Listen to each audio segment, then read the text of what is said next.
Hey everyone, I just wanted to go over a quick review on all the new gas laws that are going into effect right now because it's becoming a major problem. We're getting a lot of questions. We've had some issues over the weekend. We've already gotten 4 or 5 calls today. I've spent the better part of the day getting clarity with the DOB and National Grid. So this is kind of what I came up with, and this will change periodically throughout time. But just so we can get this out to all of you to see what we can do without a permit. Without a permit today, what we can do is we can replace the flexible gas hoses between the existing gas cock and an appliance, which would be a stove, a wall oven, a cooktop, and a dryer. In that case, we can do it. We don't, as long as the gas cock is good, we're able to do that without a permit. On a gas header, if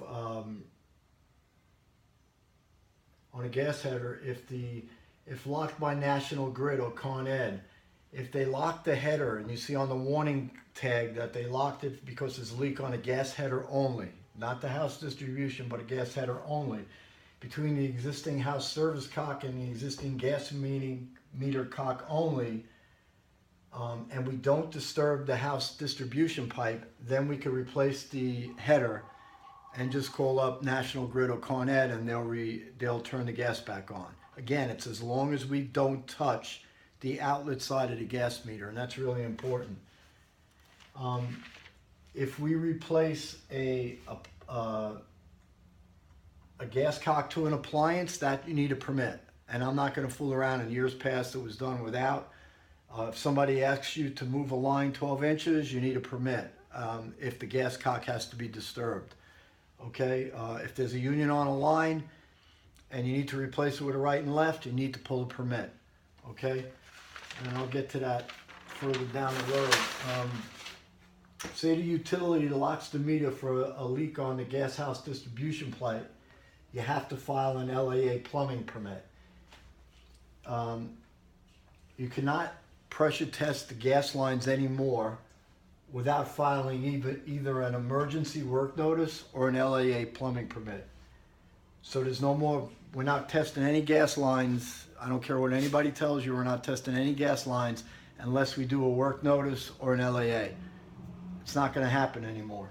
An emergency work notice, if there's a hazardous condition, you could file an emergency work notice if it's to restore cooking gas purposes in 9 or more residents. In other words, if it's a one-family house and or two-family house and the gas to the second floor is turned off and it only has a gas stove on it, you can't file an emergency work notice. You can only file an LAA. All right. Restore heat or hot water. Okay. Maintain sanitary conditions or restore fire suppression. So basically, I mean, the only thing we really get involved with is heat and hot water, okay? And then it's at their discretion. In the work notice, we have to include the address of where the work is going to be done. You guys have to let us know on Service Titan what's the emergency conditions. We need the name. The rest of it's mine, the name, license number, telephone number, email, and fax.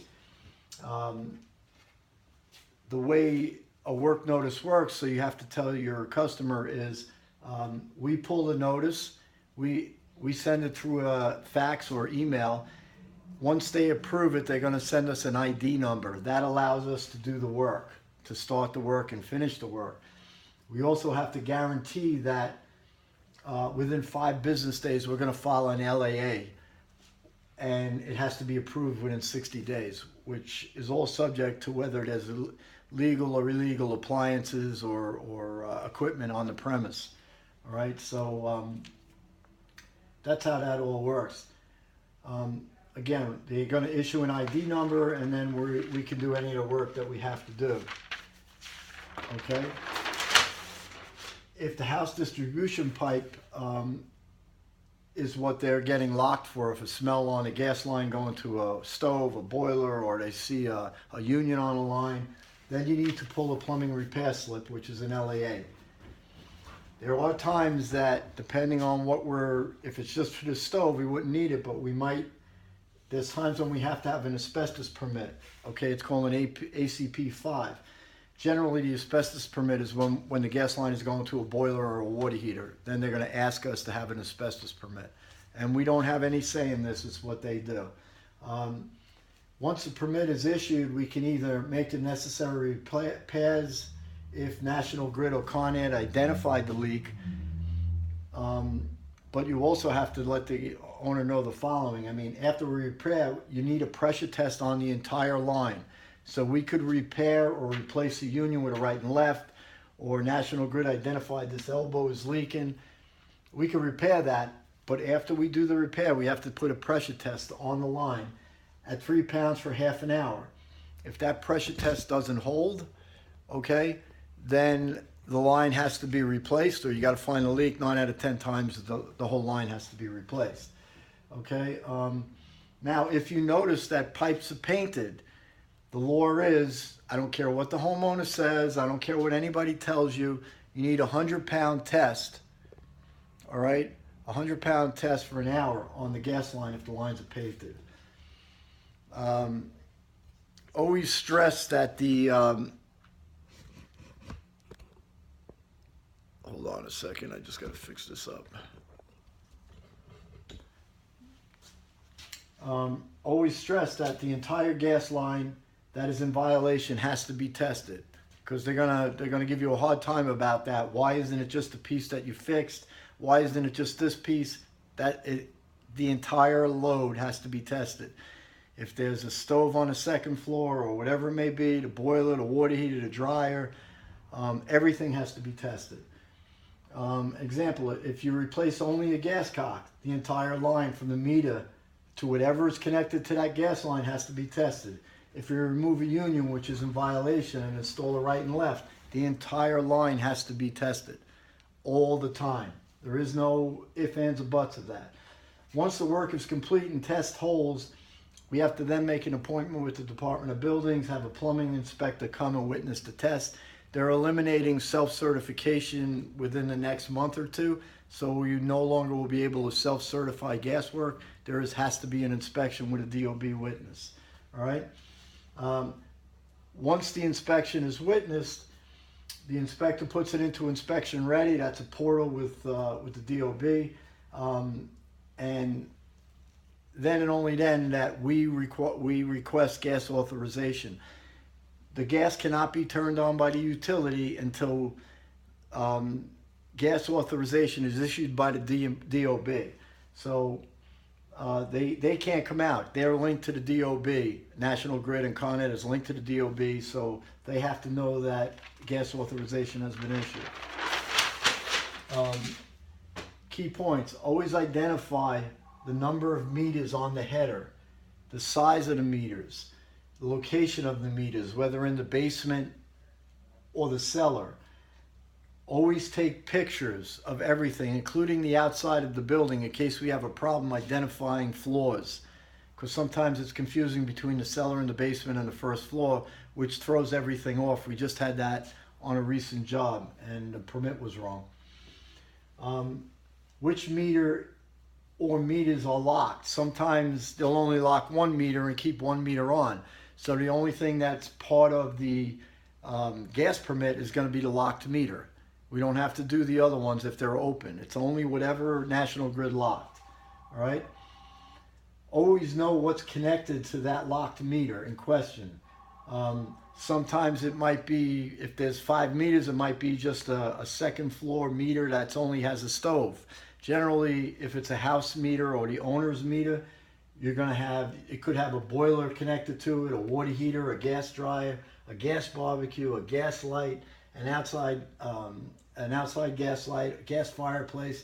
Anything connected to that load, we have to know and identify. As far as equipment goes, we need to know the make and model number of the boiler, the water heater, the tankless, anything that's connected to it. We also need to know the gas input. What's the BTU input? Because we have to file that when we do it. We need to know, if we're going to replace gas pipe, how many feet of gas pipe has to be replaced, what size has to be replaced, and all of that. One thing that's really important about LAAs, because When we submit an LAA, it can get kicked back to us. And the reason why it gets kicked back to us is all the equipment and appliances connected to that gas line, to the load that's in question, must be previously registered with the DOB and installed legally with a permit. If it's not, what's going to happen is if I put down that there's a water heater that's connected to this gas load and the DOB don't see it on their website or in the history of the building, it's going to get kicked back and they're going to tell me prove that there's a gas water heater there. Same thing with a boiler. A lot of people did oil to gas boilers without pulling permits, and they're going to say we have no record of it, it's not legal, so they won't allow the permit to go through. Now we have to legalize it, which could take anywhere from 6 to 8 weeks or greater. Gas barbecues, the big thing, a lot of people put in gas lines for gas barbecues. You have to file them. Gas dryers, a lot of one-family homes have gas dryers. If it doesn't show up on the building department website, then it's not legal. Okay, so it doesn't matter that they say it's been in there for 30, 40 years. It doesn't matter. You have to file everything and they'll have to be legalized. At that point, we could the permit gets kicked back because it's not proven on DOB. They're going to ask me to prove it. I could either submit a new LAA, which takes months.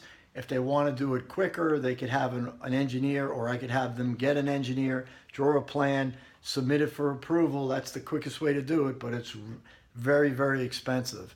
So these are just a few. This is going to be even more involved. These are a few points that I put down that are important, so you could look at them, keep it in your head. It's a new world out there with gas, especially with the explosion, and you can understand that. So everybody has to abide by this. We've had problems all weekend. We've had about a dozen gas calls already. People are arguing with me. It doesn't matter. This is the protocol right now. If you have any questions when you're out there, before you give any information, or you're not sure of anything, or just call the office, talk to me, and we'll go from there. Okay, so we'll go over this. We're gonna type this out and give everybody a copy of everything. But at least now, if you have any questions, go to your videotape and you're able to at least hear me or see me. And if you have any questions, again, call me. All right. Have a great day. Talk to you later.